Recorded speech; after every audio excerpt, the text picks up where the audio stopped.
No,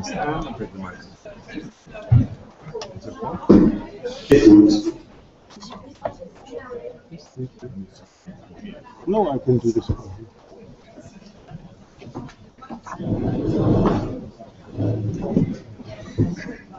So, good morning, everybody. It's my pleasure to welcome you, all of you here in Sassari. My name is Martin Danza. I think most of you know me, but there are some guests, some special guests here who are the first time with us here for our midterm meeting, and I would like to welcome all of you here in Sassari. I hear my own presentation now with a time lag of 5 seconds, therefore that's done. Perfect. So welcome, and we have our long expected midterm meeting here now in this wonderful surroundings. It's spring in Italy, it's spring in Sardinia, and I'm very happy that with more than 100 people we have a conference here to show our results, our current state of the art in Macsur, and to give you some examples. I heard that there will be another projector coming, but which will be a bit more lighter. But now, for my tiny words, I think that's pretty much fine.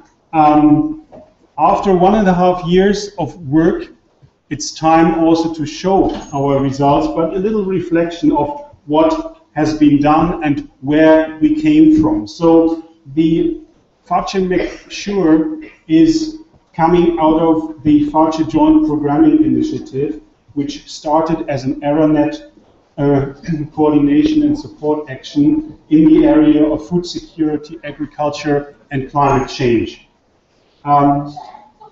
We have a list of core themes in JPI of 5 elements. Some of them are now close to be opened. The first one, the integrated assessment of food security, was ours, and it's also the first knowledge hub that has been created within JPI. So we are also a little bit a test candidate for how to organize, how to work, and how to do research in an environment of a knowledge hub. The partnership consists and comprises 17 countries with more than 70 partners, and we are growing. It is that from meeting, from conference to conference, people are approaching us and asking to become members in Macsur, and we now also developed a way to integrate new members into our consortium to be, so to say, member of the club. So we started in June 2012 for a 3-year project. We had meetings at work package leaders at theme levels. We had our famous kick-off workshop in Berlin, mid of October 2012. And at theme level, we had a couple of very important conferences and workshops. We had at Trade M a meeting in March last year in Haifa and in Müncheberg itself. In November last year, we had a very big conference in Oslo in February this year, and there are also upcoming meetings and conferences, for instance, a meeting within Live M in October in Bilbao. These were conferences organized by or at the theme level of our knowledge hub.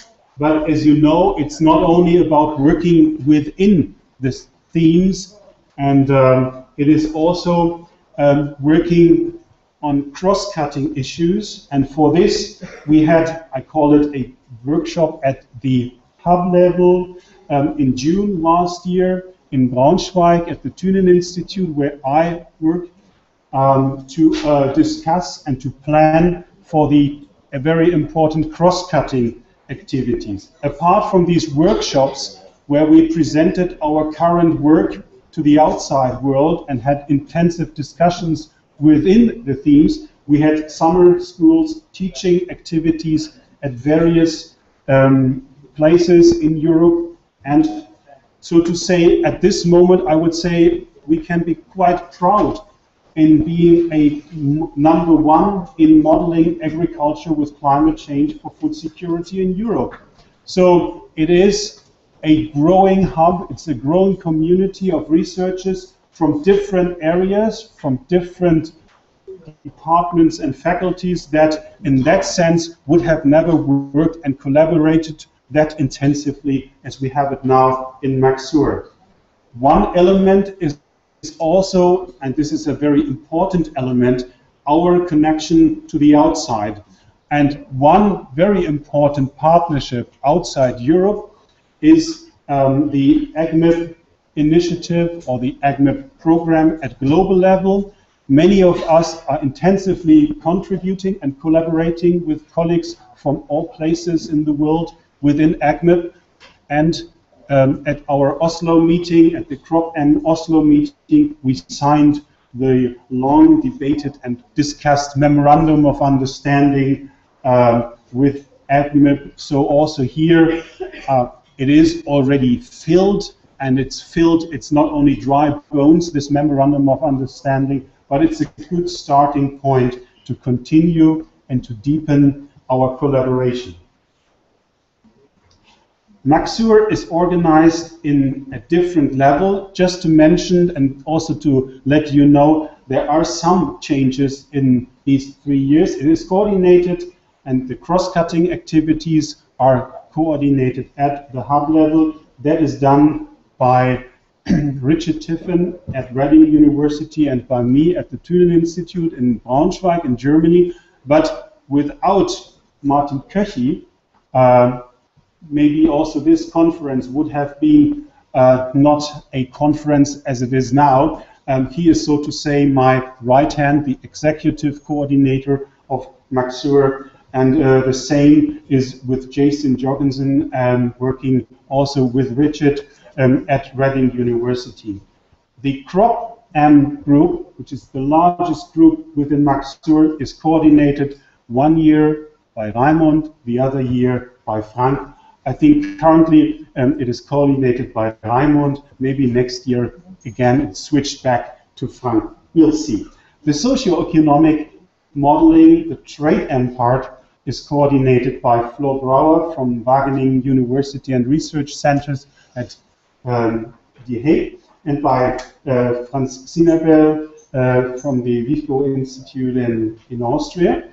And the fourth element, the livestock modeling work, is coordinated by Nigel Scollin together with Richard Kipling at Aberystwyth University. And the second coordinator, Jack Meis, is now retired a year ago, and Agnes van den Poel van Desselaar at the Wageningen University took his part, and we are very happy having Agnes on board within the LifeM group. As you know, the structure of Macsur is structured like we are working in these different parts in the theme, at theme level, but we are also dealing with this important area. Now there is no indicator. On the right-hand side, the methodological case studies and the regional pilot studies. So this middle part, the gray part of our work, will become more and more important, and I would put that under the header leaving the silos, leaving the silo of TradeM, LifeM and CropM, and collaborate and work together in regional pilot studies and in cross-cutting activities.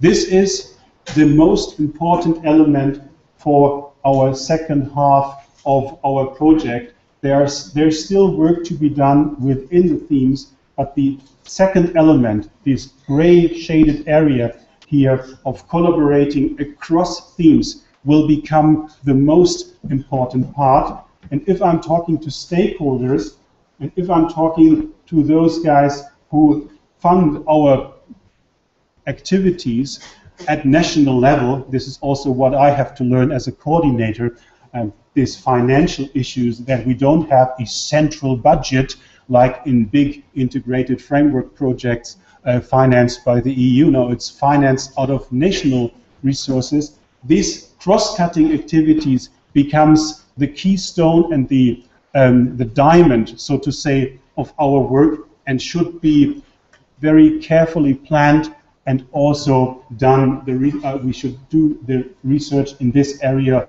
of our knowledge hub in a very careful manner. The emphasis is listed in here, and it's all well known and discussed already in various elements, and we are also connected to activities which are listed here at the bottom. So we are not only running models, we are also training models in workshops and various activities, which has been already mentioned here and will continue in different workshops and PhD courses and master courses at the different universities. Our statement, our aim is to bolster European capacity in responding to the challenges of global change for agriculture and food security. So this capacity element, the capacity building, is one of the key elements of Macsur, and also to assist countries outside Europe, or outside the EU, to develop a strategy towards sustainable agriculture and food security in the face of climate change. I mean, the current situation, having a meeting now on April 1st, just a day after the IPCC report has been, the fifth IPCC report has been published in Yokohama yesterday on impacts, adaptation and vulnerability, is not planned by us, but it's a perfect match. And it's also the case that some of our members of Macsur will not be here on the midterm meeting because they are in Japan. So the report is out, and I think it will also provide us a great guideline for our work in the second phase, or the second half of the 3 years Macsur work. So the goals of this meeting: 1 point, it's important to meet, and it's also important to meet at the hub level. So it's, to be honest, the second meeting, the second organized meeting at the hub level after the kickoff meeting in Berlin.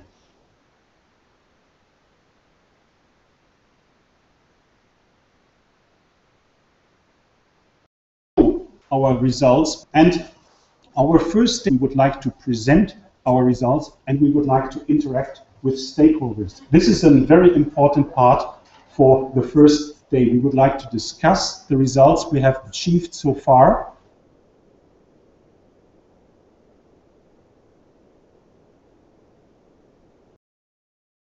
But we are halfway through the JPI of the Secretariat to what is still needed, what should be the target also for the second phase. And we would like to gain a feedback from stakeholders for our continuous work.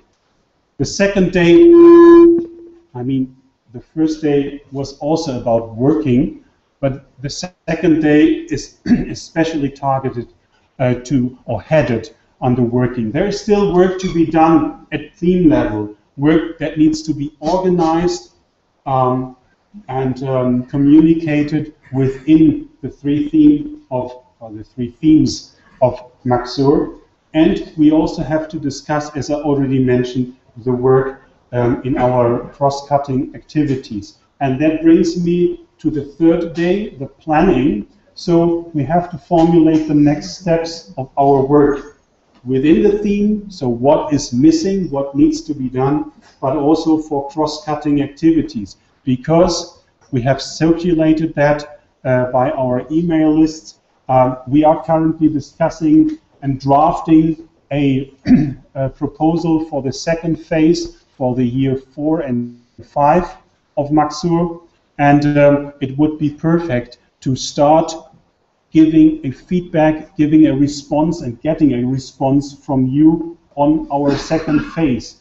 Because we discussed that with the JPI Secretariat, that we could have elaborated and outlined a long proposal, a detailed proposal for this second phase, but we need you as coordinators. We are just heads of groups. Without your contribution, without your input, it is not possible to fulfill these promises, these achievements for the second phase.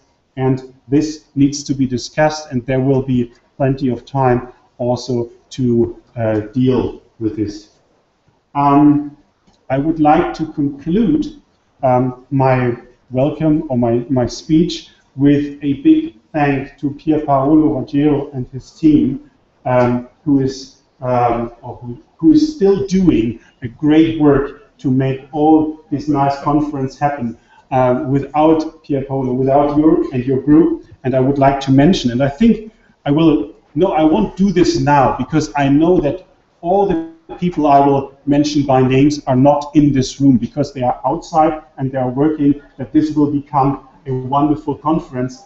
And there are people that will be mentioned and has to be mentioned, but I would like to show them and not say, and they are over there at the register or wherever. So we postpone that. But there are two other persons I would like to mention here. That is on one side Martin Köchi, my colleague at the Tuning Institute, and also Jason Jorgensen at Reading University.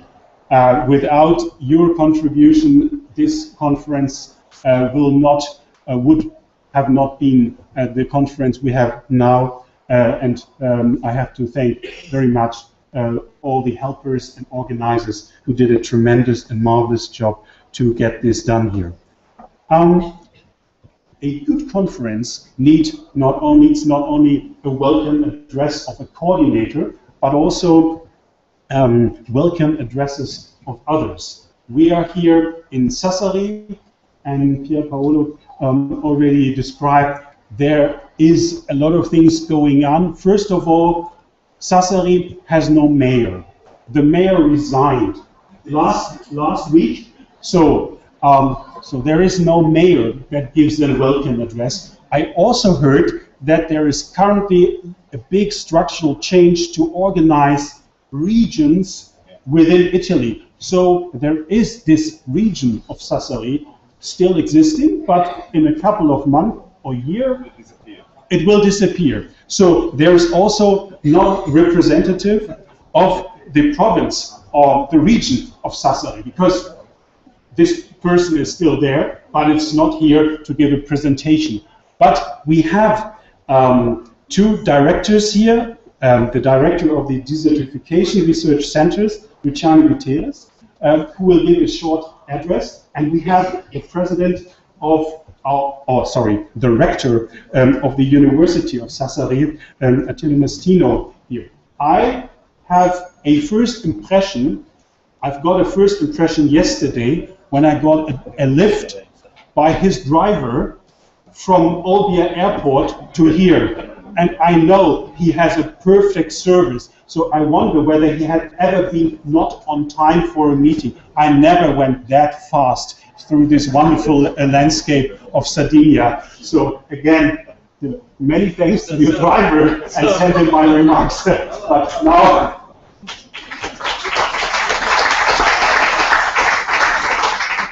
now it is your to give us a little presentation here.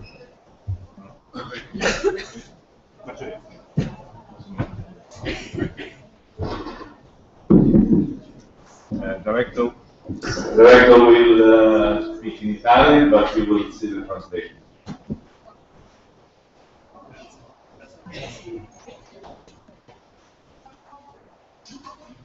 Cari amici, carissimi colleghi, sono lieto di portare il saluto dell'Università di Sassari e di accogliere in Sardegna tutti i partecipanti all'incontro di medio termine Macsur, Modeling European Agriculture with Climate Change for Food Security, nell'ambito dell'iniziativa intergovernativa FACE che coinvolge 17 paesi europei e Israele. Voglio ringraziare il Centro Nucleo di Ricerca sulla Desertificazione, leader del partenariato italiano, che ha curato l'organizzazione di questo evento, che fornirà l'opportunità di riflettere in questi giorni sulle ricerche di punta in corso in tutta Europa nel rapporto tra cambiamenti climatici, agricoltura e sicurezza alimentare. Questi giorni saranno inoltre una straordinaria occasione di dialogo e di confronto tra i ricercatori Macsur, stakeholders e decisori politici in relazione ai 3 casi di studio pilota europei.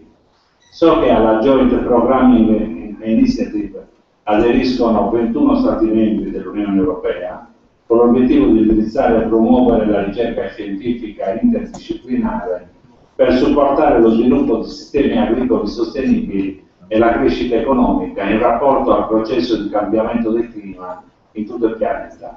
Al progetto di ricerca Macsur lavorano ben 74 organizzazioni di ricerca europee con l'obiettivo specifico di sviluppare le professionalità necessarie per la realizzazione, l'uso e l'interpretazione di modelli matematici per la valutazione del rischio associato ai cambiamenti climatici nell'agricoltura europea.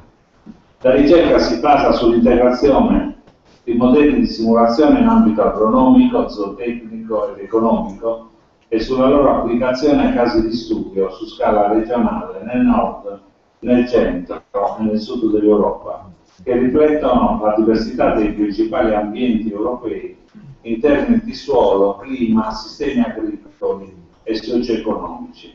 Il convegno di medio termine, questo convegno di medio termine Macsur, rappresenta un'importante opportunità di riflessione sui risultati finora acquisiti e sulle future opportunità di ricerca associati all'iniziativa europea FACE. I lavori si articoleranno anche per gruppi di lavoro dedicati ai sistemi culturali agricoli, ai sistemi zootecnici e ai sistemi agroeconomici. Questo incontro è stato reso possibile grazie al finanziamento del Consiglio per la ricerca norvegese con contributi del QNN Institute tedesco, dell'Università degli Studi di Sassari, della Fondazione Banco di Sardegna, della Camera di Commercio, della provincia di Sassari. Ringrazio per i servizi catering le diverse aziende sarde interessate alla promozione di prodotti tipici in ambito internazionale. L'iniziativa fa seguito a numerose altre svolte nell'ambito di Macsur in altri paesi europei.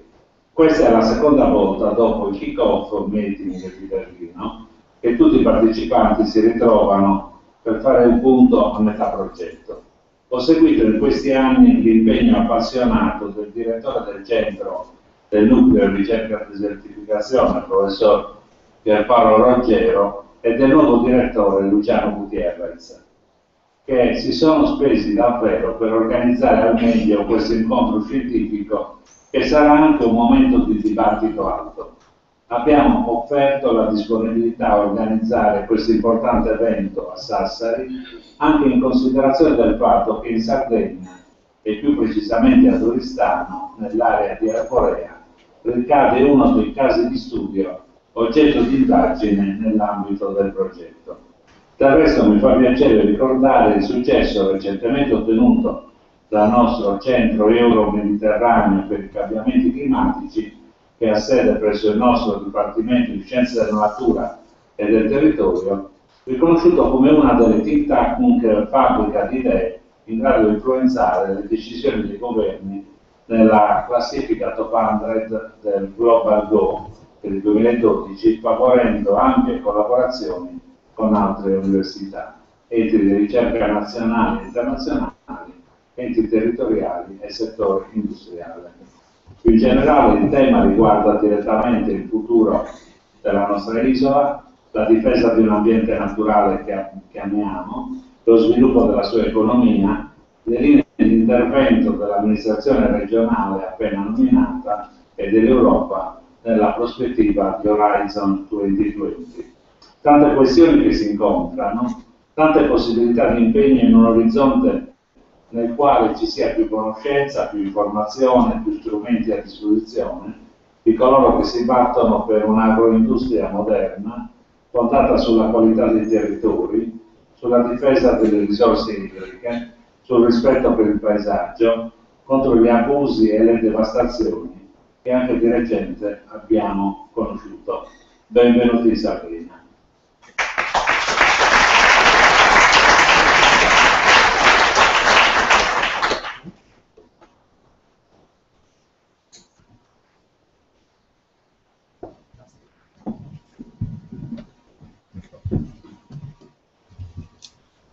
Good morning.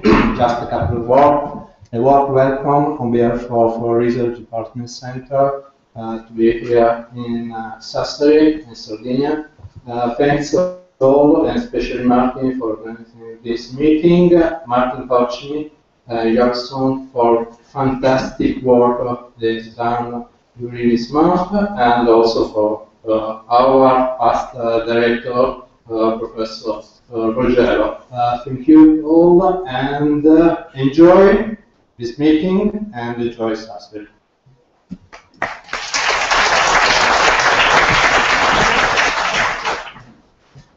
Hello everybody, thank you for coming. Welcome to Sardinia. It's an honor for us. I'm here on behalf of the NRD research team on Macsur.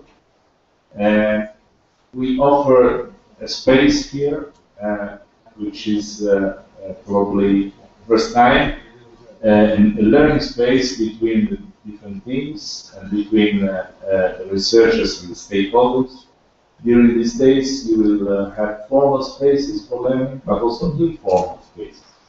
And we designed quite carefully these informal spaces to give voice to our stakeholders, most of which will speak Italian. And so you will see some video spots of the people around here, what they think about climate change, in between the sessions and the social dinner, and possibly some of you will come to the field visit on the day after tomorrow.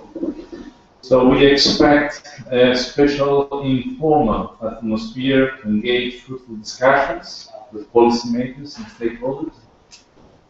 And we seek a step forward in our research pathway, inspiring the road to be done during the rest of the project and possibly beyond the Macsur work. And we also expect from you a critic and enthusiastic engagement around the regional pilot case studies to construct a shared vision of the nature of the climate change issues, the challenges, the options, in the common interest of progressing towards sustainable agricultural development. And of course, we expect 100% of enjoyment of Sardinia, hopefully also beyond the 3 days of meeting. Some logistical recommendations. You will find indications of the rooms where the different sessions are organized, which are all upstairs, including posters. Please refer to the registration desk or in the internet facilities. Some of you have been given some indications for accessing the internet. Some are in Italian, but it was wrong that I give more indications in English in the registration desk if you don't have. Please, for the social dinner tonight, bring your badge, possibly, and a pen, because we will not have just forks and knives, but you will also be asked to write something. So bring them with you. Please be on time, particularly during the sessions and at the social dinner, please. Please use the bus transport facility. It's free for you all. You have indications in your folder and also in the hotels. Another recommendation, for those who have not yet done, please register to the parallel session 1.6 of this afternoon. We would like to know, possibly by the coffee break this morning, who is attending the different sessions. And possibly also indicate who you are, not just your name, but where you come from, if you are a stakeholder or researcher, because we have to organize groups. And if anyone would like to join the field visit the day after tomorrow, and not for those who did not do this before, please report to the registration desk. Finally, let me thank the rector of our university, Professor Attilio Mastino, and his staff for making available the transport and the Wi-Fi facilities. The transport was very efficient, apparently. So that's it. The chauffeur. The chauffeur.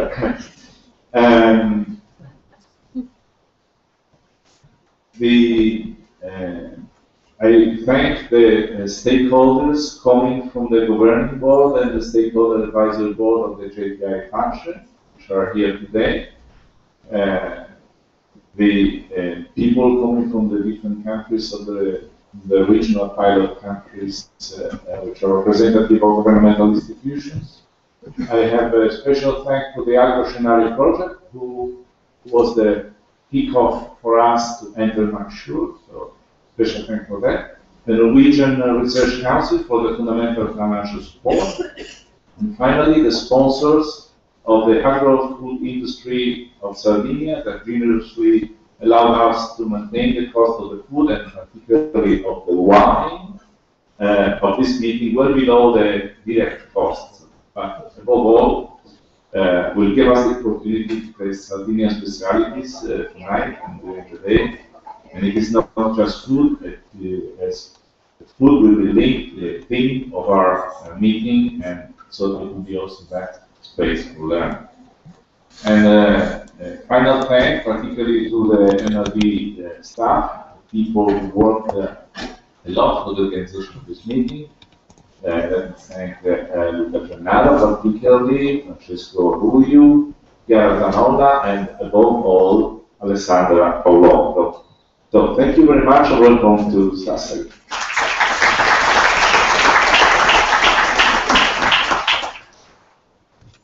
There's something in the air saying ladies first. So now you have the presentation and welcome addresses of a couple of guys here in front of you.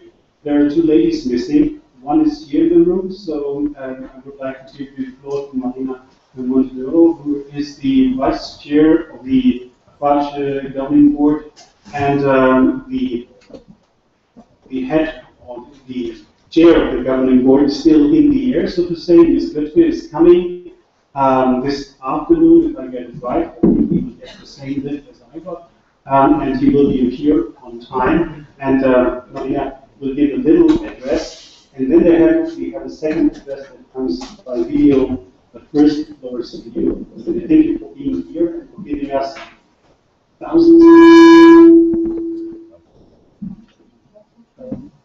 thousands of hints for our future work and how to go on for phase one. Please, thank you. Okay. Good morning to all of you, and first I want to thank the University of Sassari, of course, for hosting this meeting, and the rector of the university, also for the very interesting speech he gave us. And last but not least, I want to thank Pierpaolo Zero because of this very impressive organization of this meeting. And to be honest, this morning when I get up, I say, okay, it's Sassari, but it seems not to be Italy.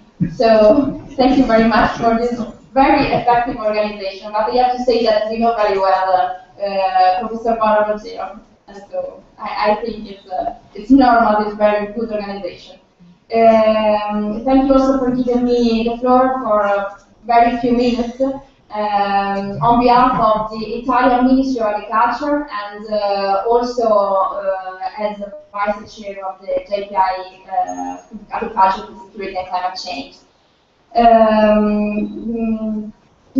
Probably not all of you know that Macsur and the Knowledge Hub was the very first joint activity that launched by and under the JPI FACE.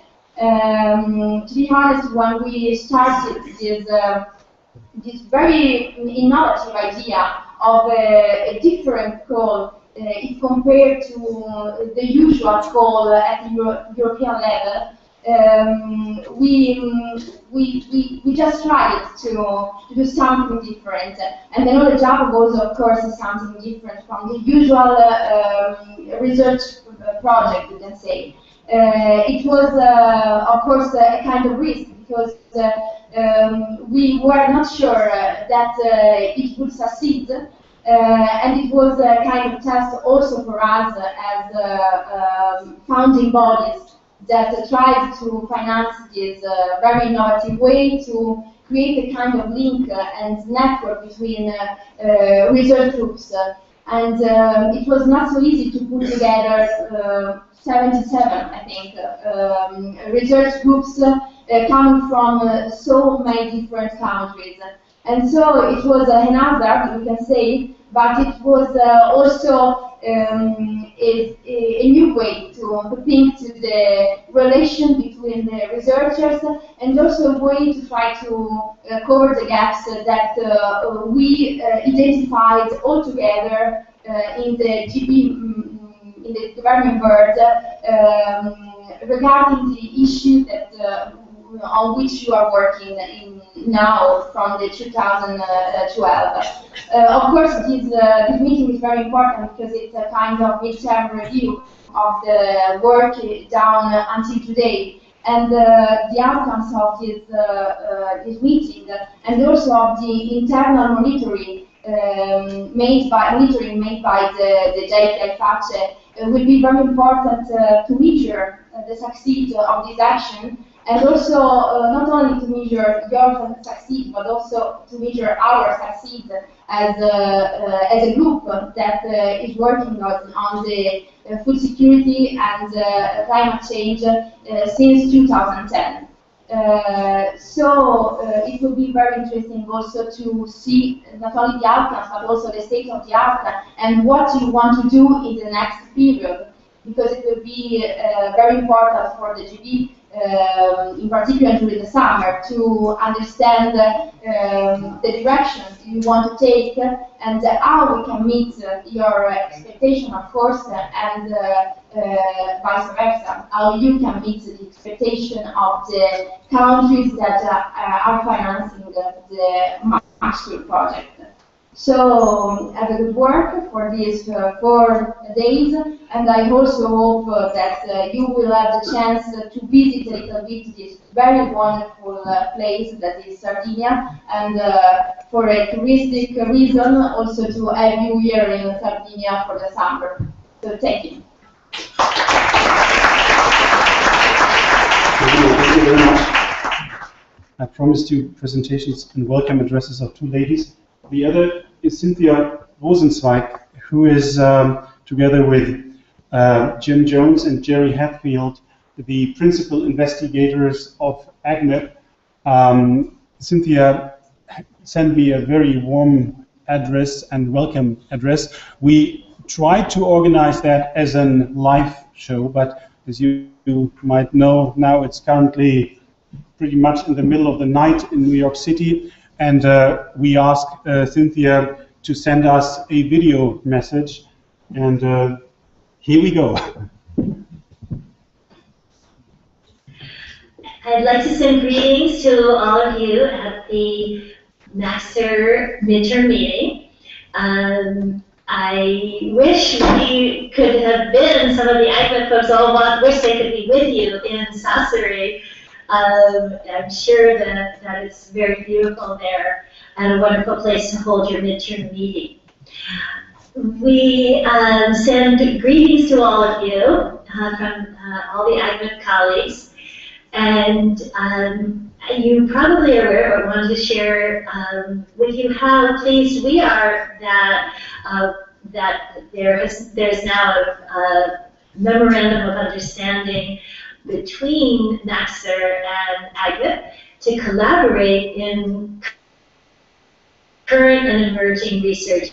So we're very excited about this, and this is really the first MOU with a regional, an important regional program such as Macsur.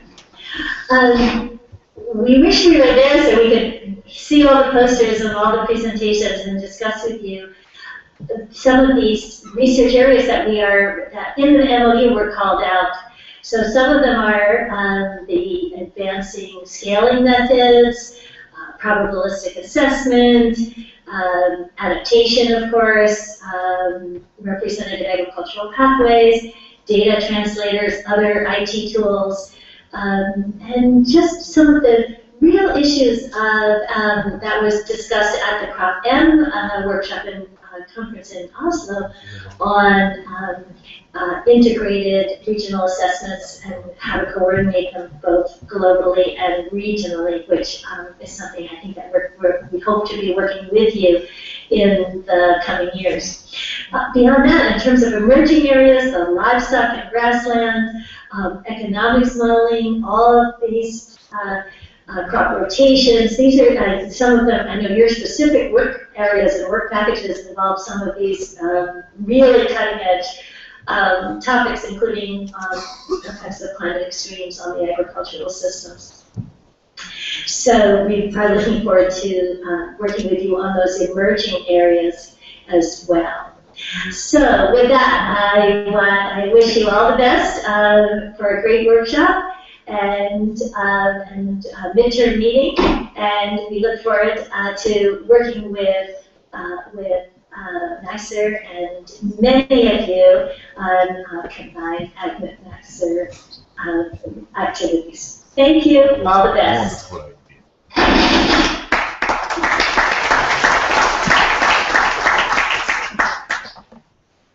So we are only 17 minutes behind schedule, which is quite nice for a meeting that started 15 minutes late. From that point of view, I now have the honor to introduce the first keynote speaker we have here at our conference. Uwe Schneider is from Hamburg University. He's working there since 2002. He's the group leader of the group of Agriculture, Economics and Resource Management at the Research Unit Sustainability and Global Change. I know Uwe quite well. We have met on several occasions, meetings, conferences. Uwe is not only an economist. In 1995, he got a master's degree in agriculture economics, but a year later, he got also a diploma in soil and crop science. From that point of view, he is to us an ideal keynote speaker for our midterm conference here in Sassari, talking about land use science in the 21st century. But in 2002, he gained a PhD at a college station, working with Ruth McCall on extensive, he has an extensive list of publications, and in his PhD he worked on the agricultural sector analysis with greenhouse gas emission mitigation. So from that point of view, so not only an agriculture economist, but also a crop and soil scientist working on greenhouse gases, on climate change issues, it's perfect having you here in Sassari. And on top of that, he's also a GAMS modeler by heart. If some of you has a problem with GAMS, send an email to the GAMS user list and you will get, there are a couple of people out there all night, all day, working to help you, to assist you in your modeling problems, and Uwe is one of these guys working hard to help you in your modeling issues. From that point of view, economists, crop scientists, working on climate change, and a modeler, that's you for a keynote address. So thank you very much for coming, and we are looking forward to your keynote.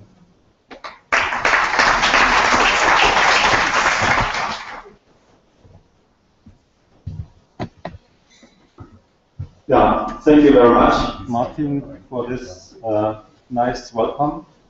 Thank you also for the invitation to give a keynote address at this interesting conference. Martin has already mentioned a lot of things about me and probably exaggerated some things. Nevertheless, I will show you something he did not mention in the presentation, which I did a long time ago. My topic is giving you some outside perspective, because I'm not actively involved so far in the Macsur project, but I have links and collaborations with many of the people who are actively involved in this project. I want to start with a little bit of a provocative question. Do we still need land use science in the 21st century? Now, you are probably thinking I'm a little bit crazy because I'm asking something that's basically essential to your work. Believe it or not, there are a lot of people that say no.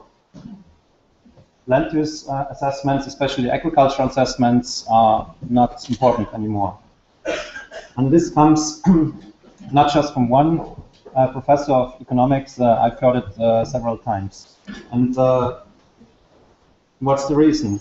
Well, what economists usually tell you is that as countries develop, the agricultural contribution to the gross domestic product is going to very small values. So we don't need to worry about agriculture anymore. We need to worry about other things.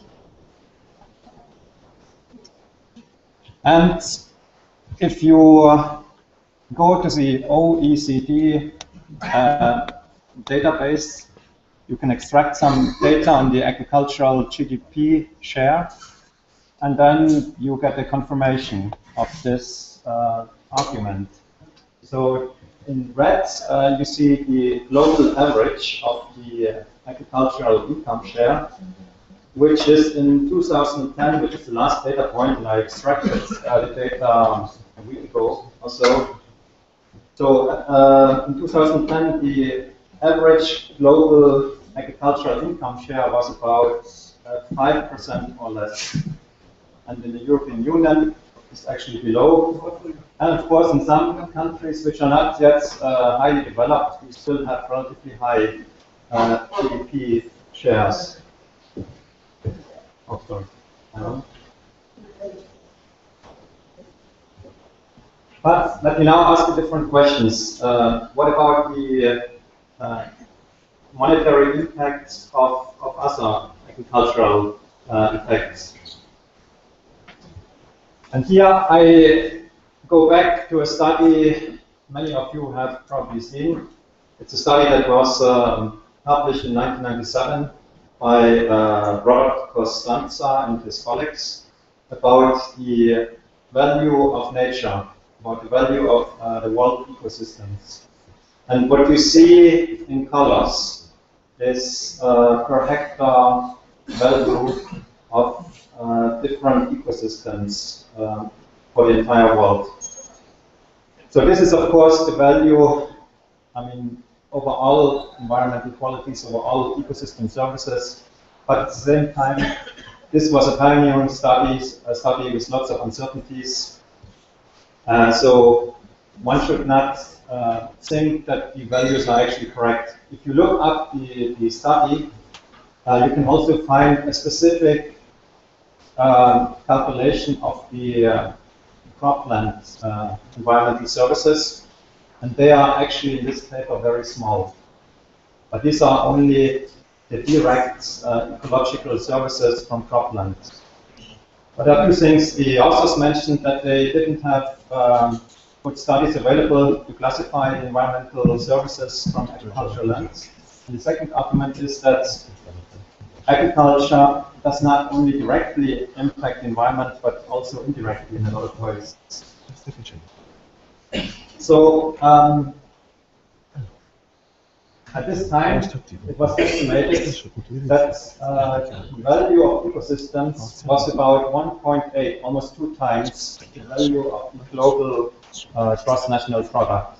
So this is a value that is definitely substantial. And as the authors claimed, this value was more or less a lower quarter of the actual values. If you try to find something more recent, it is difficult. And it's difficult because it's still very difficult to find the value of ecosystem services. It's very, subjective and very heterogeneous, and there's a lot of uncertainty. Nevertheless, there are some more recent studies. Here you see potential ecosystem service values from a study done in 2012. And again, you see the value of ecosystem goods and services in dollars per hectare and year. And if you are familiar with agricultural margins, with potential income per hectare, then the upper end of this range, which is $25,000 or almost $26,000 per hectare, this is an extremely high value. Of course, there's a high diversity here on this map. And what the basic story is that the high values are especially in low developed countries. In the highly developed countries, the values are a little bit lower. So I just want to summarize this argument a little bit. Of course, the agricultural gross domestic product is declining. But as Robert Kennedy already said in 1968, GDP, gross domestic product, measures everything but those things which make life worthwhile. If we are really interested in sustainable development, then agricultural assessments, land use assessments are very important because agriculture is linked to sustainability, perhaps much more than any other sector of the economy. And another argument which I would also make in responding to this hypothesis that agricultural assessments are not important anymore is that when you look at the economic services or when you look at the sectors which contribute to GDP, and are often classified in primary services, secondary, tertiary, or third services. And the secondary services and also the higher level services, they are, in a sense, multipliers of the primary services. So they have a larger magnitude, but they are multipliers. If the primary services fare very badly, then also the other services will be substantially affected. So I think agricultural assessments are still important, but we have to look at the broad picture and not just include the traditional agricultural production, but especially also the whole variety of services, including market services and non-market services. And have researchers in the area of agriculture responded or noticed this kind of demand. And I use the Web of Science to do some basic search. I searched for all articles which have agriculture in the title and model as a topic.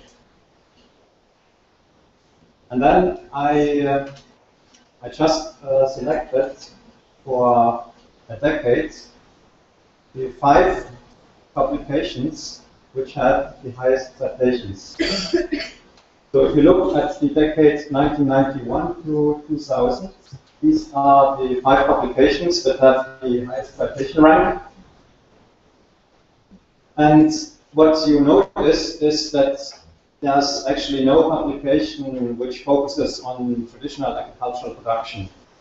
In all the publications that you see, some kind of environmental impacts of agriculture are the focus. So we see habitat management, carbon sequestration, soil and vegetation, energy fluxes, carbon management, and then abundance of farmland birds.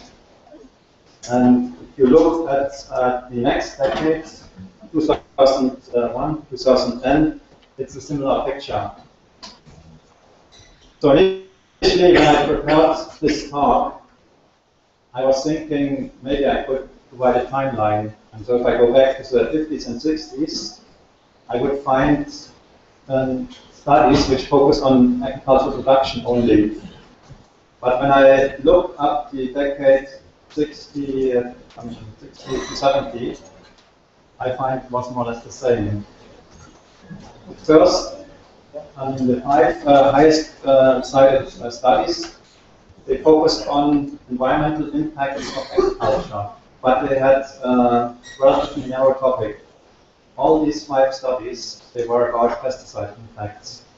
So this was basically time where the Green Revolution had just ended, and then scientists were already researching a lot about the environmental impacts of pesticides. Okay, Martin has already mentioned that I have done agricultural sector analysis, and I will just show you some of the things that I have done in the past, with of course the help of many colleagues. So on the left side for you, you see a geographic distribution of EU nature reserves, and this picture has something to do with the study where we try to allocate the optimal allocation of nature reserves, taking into account the opportunity costs of foregone agricultural production. In the middle, you see what I've done a lot, also since the time of my dissertation, a comparison of technical and economic potentials to mitigate certain environmental problems. So particularly, what you see with this green line, this is a so-called abatement function for greenhouse gas emission from agriculture. And it basically shows you how much mitigation or emission reduction you get if you offer farmers a certain price for these emission reductions. And on the right side, you see the development of global food consumption, actually, in this case, based on different assumptions about development. I will, in this talk, not go into many details about specific studies, so this is just to illustrate. Now, the second part of my talk, I want to basically just also from my experience give some insights in the kind of development of agricultural or land use assessment models. So first of all, there's always the question, what scope should the model have? How many regions should be included? How many sectors should be included? How many goods? What should be the time horizon? Which technologies to include, and what resources to cover? And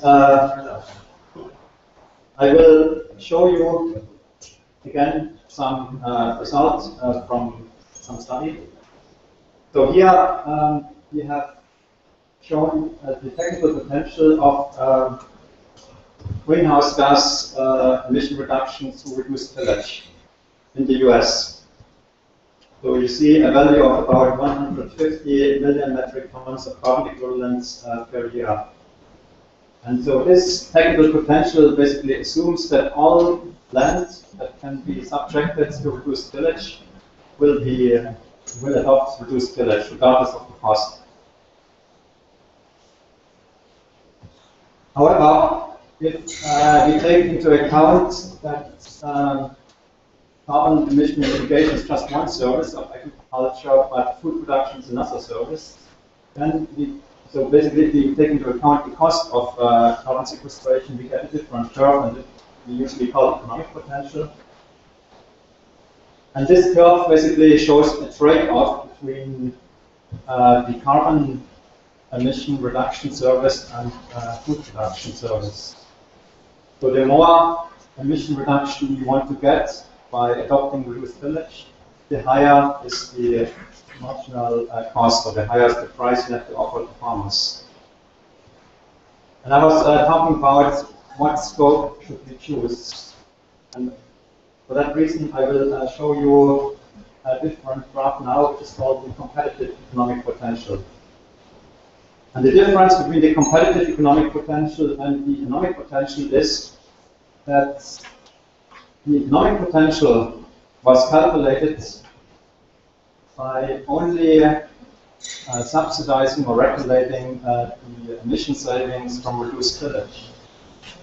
But if we include other agricultural mitigation strategies as well, afforestation, bioenergy production, methane reduction or nitrous oxide reductions from livestock operations and crop production, then the economic potential or the competitive economic potential is even smaller and goes backwards, and shows that reduced tillage is, in this case, something like a basic good or an inferior good. So you use the basically reduced tillage option only if the carbon price is relatively low. But if the carbon price is relatively high, then you use mitigation options, which are relatively costly per hectare, but which have higher emission savings per hectare also. So what I want to show is basically the scope of the model can greatly influence the results. It matters a lot if I look at a certain technology independently or jointly in a consortium with other available technologies. And another example. So here we have an agricultural emission abatement function where farmers are offered a price per ton of emission saved, and then depending on the price subsidy, or depending on this price, you get a certain emission abatement. And this result comes out of a simulation where farmers are free to choose a new crop mix, and in addition, if they reduce the production of agricultural commodities, then the prices of these commodities will increase. If our model has a different scope, for example, if we assume that the total cropland is fixed, then this emission abatement function, which basically shows the possible contribution of the agricultural sector to some environmental service, it is much steeper. So, meaning that this environmental service is more costly. On the other hand, if we ignore the response of markets, if we assume that prices for commodities are fixed, then we overestimate the mitigation potential. So we overestimate the potential contribution of the agricultural sector to provide some environmental service, because we don't take into account that if we devote potential agricultural land to a lot of environmental services, food production will decrease and prices will increase.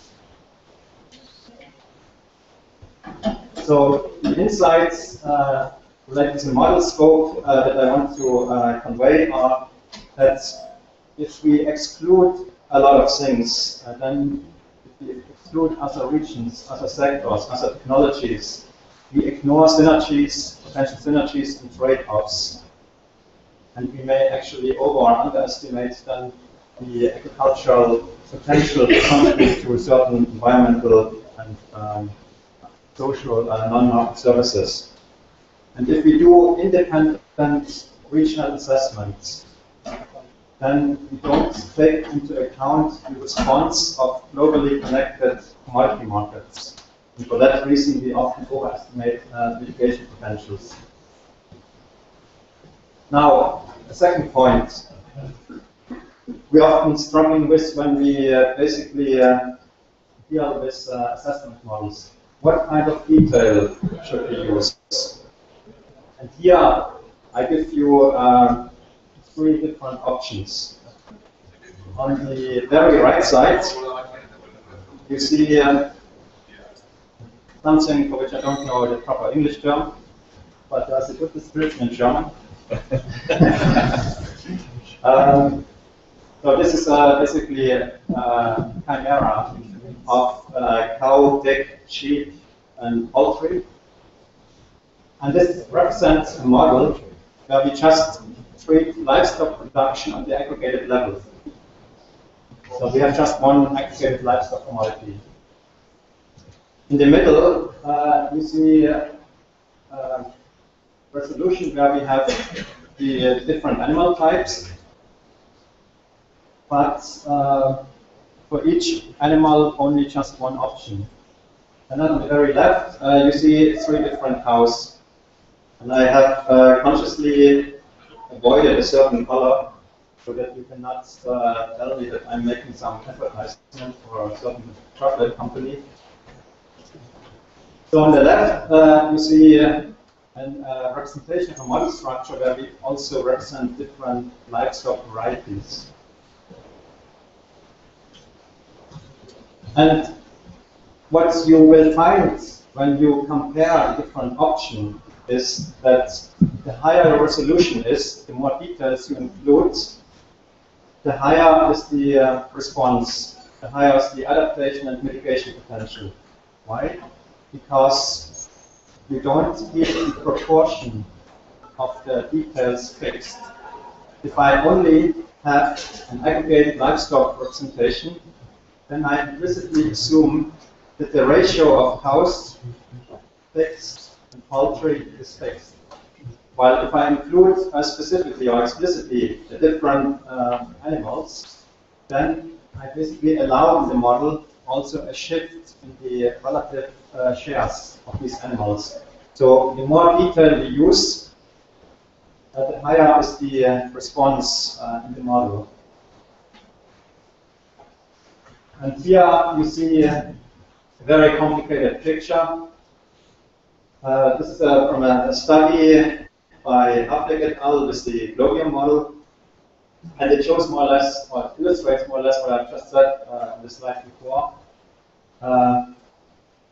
You see here, if you read the details of the paper and look carefully at this picture, that if you allow the livestock production systems to adjust, so if you don't keep the relative share of the animals fixed, then the mitigation potential for example, non-CO2 emissions increases a lot. Now the problem is, so I basically just make a point that a higher resolution is better. But the problem is that a higher resolution comes to the computational cost.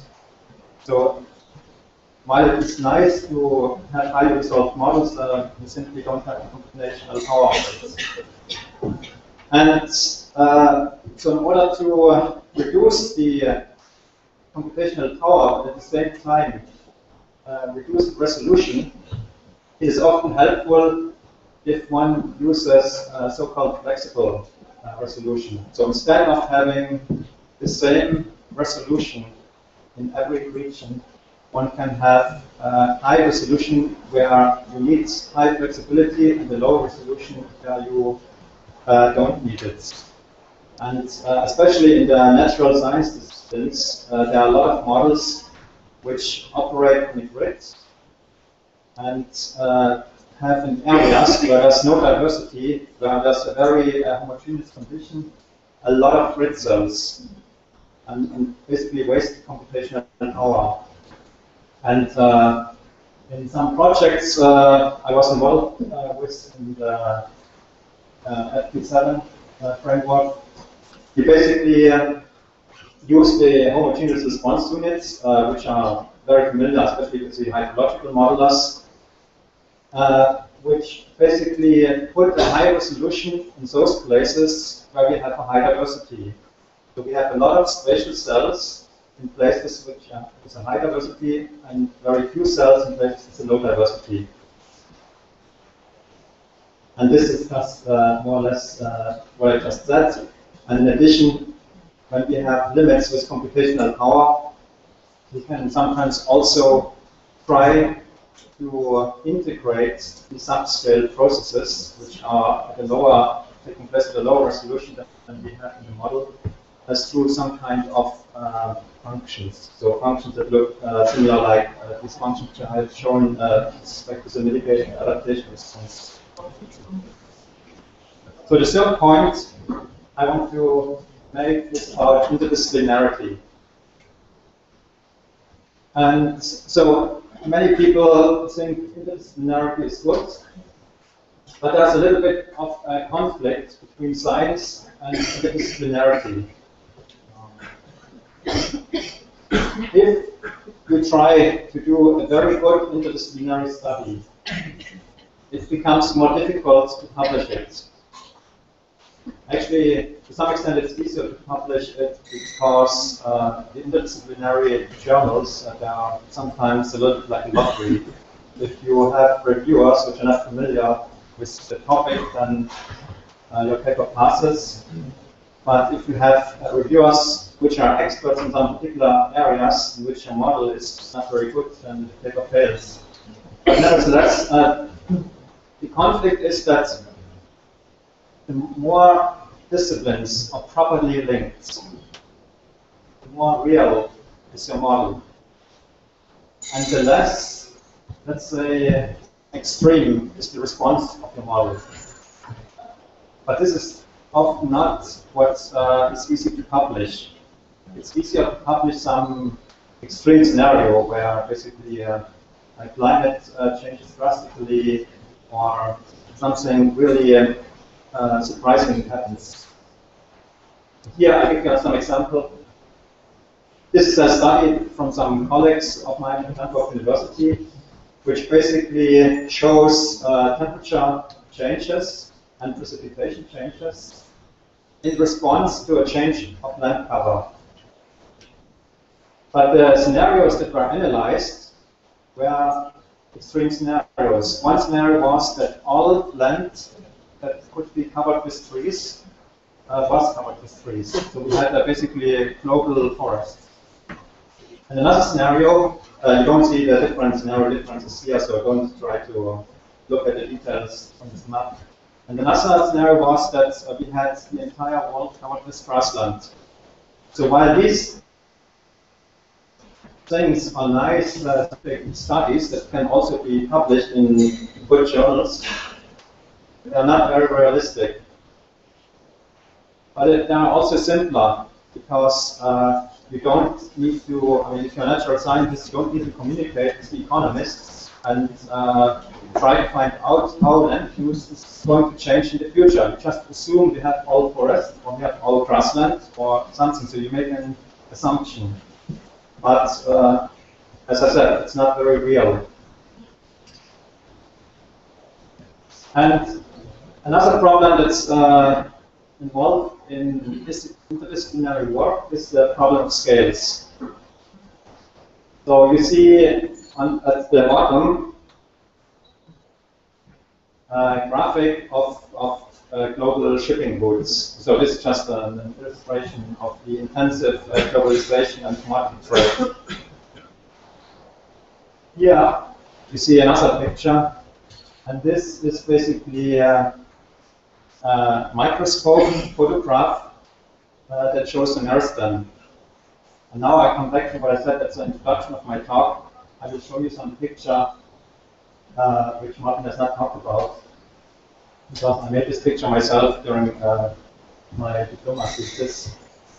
And I also did all the chemical procedure in order to get this plant parts ready to be photographed in a microscope, which is not very simple because you have to completely exchange the cell fluids by something else. You have to do this exchange in order to cut then the material into very thin slices.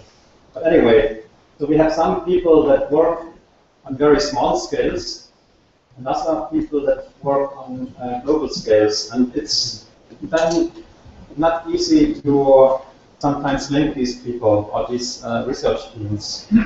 I do not know if you face similar problems in Macsur, but we at the Klima campus in Hamburg, which is an excellent cluster sponsored by the German government, we face this kind of problems. So I'm involved in global land use assessments. And other people, they study some trees in Nepal and how they evolve with climate change. And then we wonder how we can link the two things. And so I have basically listed a few things which I find important. So the people that work on the lower scales, that do field research, they should think more about transferability. So what does the local experience mean for other regions? How can we basically transfer the results outside the small experiment? They can also think about aggregation and some kind of reduced form representation. So how can they basically contribute to assessments at a larger scale? And on the large scale, there are other tasks which are also important. So let's say the global economist modelers, or global economy modelers, they should also think about higher resolution sometimes. I still remember an episode in 2002 or so, where I took part in the forest and agricultural sector modeling meeting that was organized by the US government. And I was sitting at a table with some CGE, so computable general equilibrium modeler, and he was telling me, I just need an elasticity, leave me alone with all the details. And so the people at the large scale, they should then also move forward a little bit towards the people at the smaller scale. Then there's the issue of disaggregation and downscaling that is also important for the people that work at the large scale.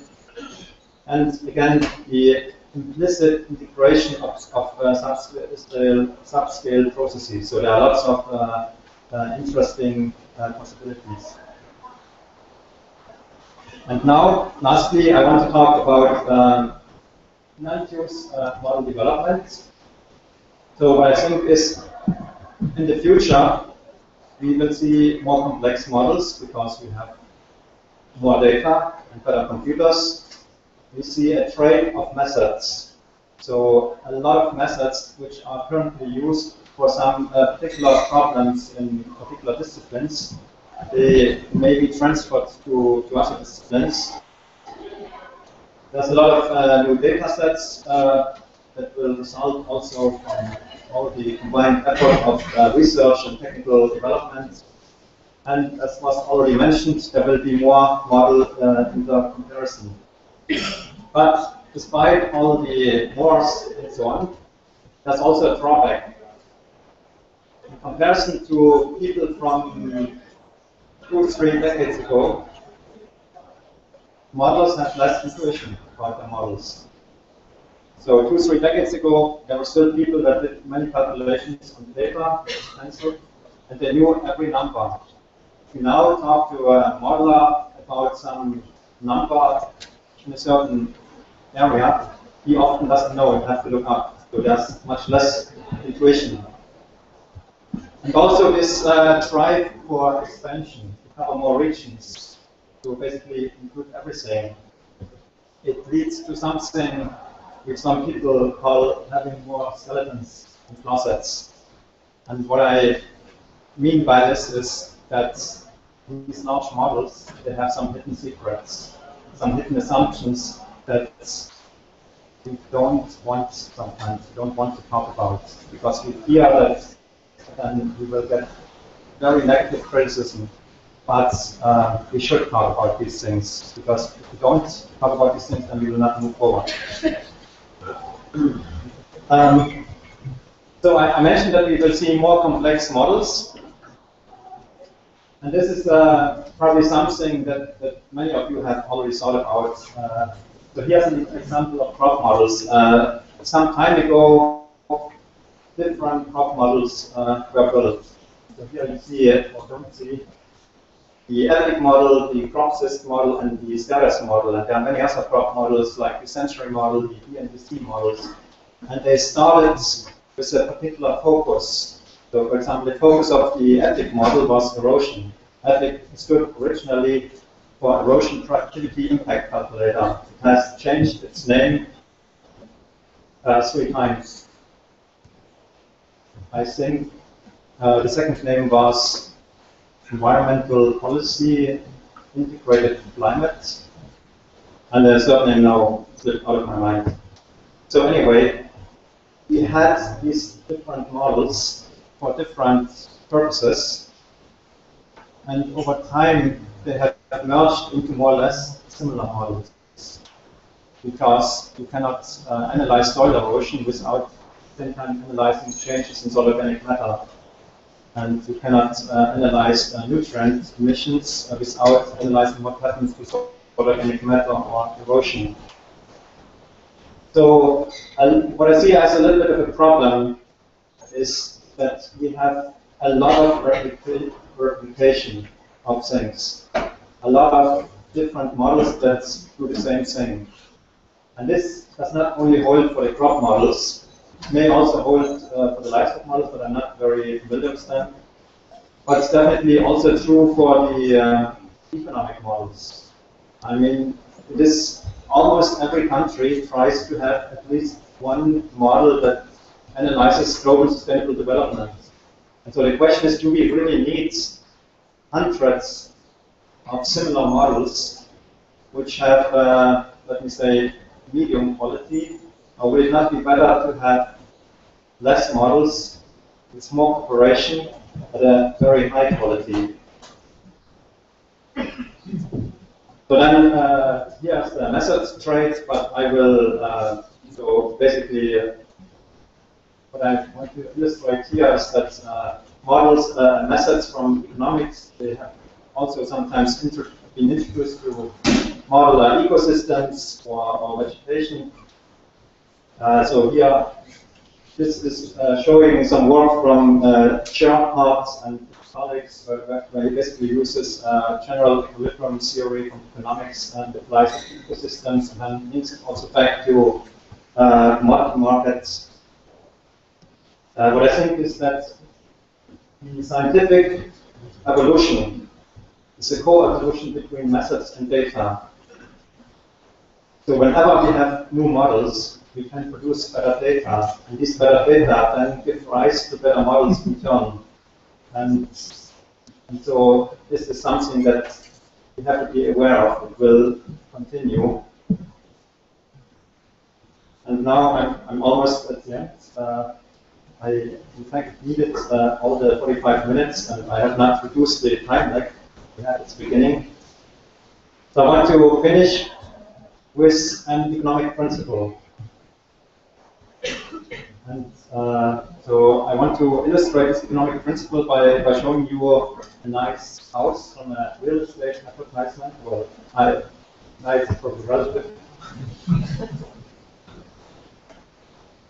So I studied agricultural economics at Texas A&M University, but I had a background in agricultural science. And when I look back at these agricultural economic studies, what I remember hearing the most in my studies was the concept of marginal benefits, marginal cost. So in economics, everything is about marginal benefits and marginal cost.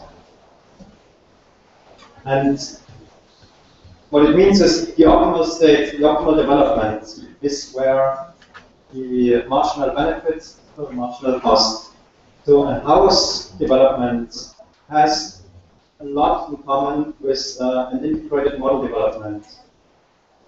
An integrated model has different compartments, and the house has different compartments. An integrated model has an objective function, and also the house has a certain objective function. So you want to maximize the value of the house, and in an integrated assessment model, you want to maybe maximize welfare. And often the question is, what should I do next? Which compartment should I develop? And the economic principle tells you that you should develop the different components in proportion.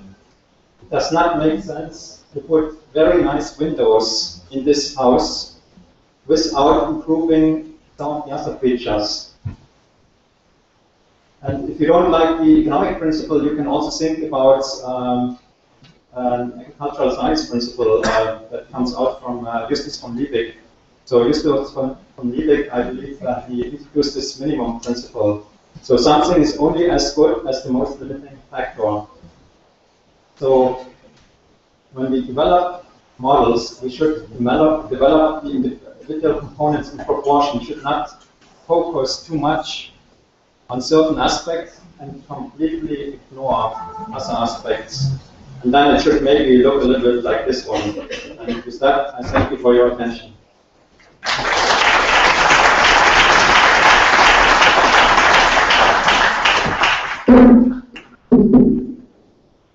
Thank you very much for your presentation. I think we should take the time also for discussion. I would like to ask you, are there any questions or comments? Do you need a mic? I don't know. I don't need one. Maybe the others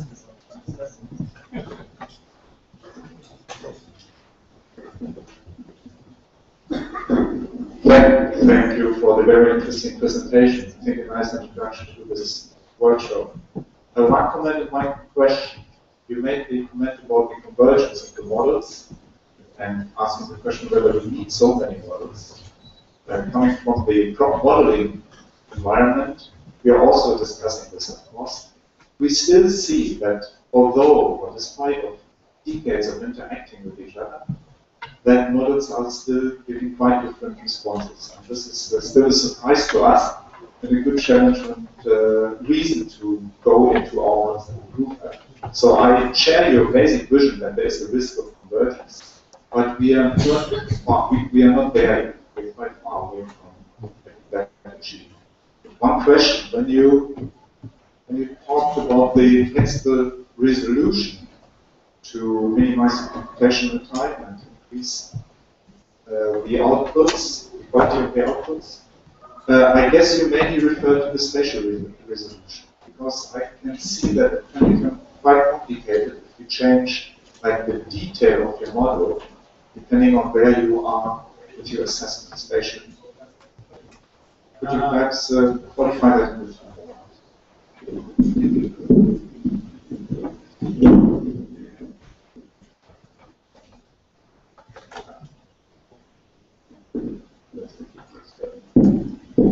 Yeah, thank you for your comments.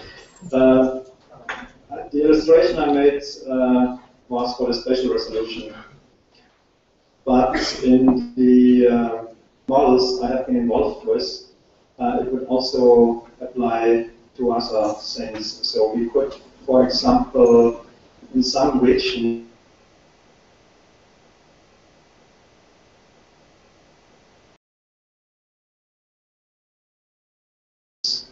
have a higher, when you have some regions where you have better data than about all kinds of technological alternatives, then, I mean, in the kind of ground-based models that we have been using, it would be simple to introduce a high resolution of technologies, maybe also resources, in a particular region and not in all regions, where we, because in the other reason we may not have these kind of data available. Of course, we have to then carefully interpret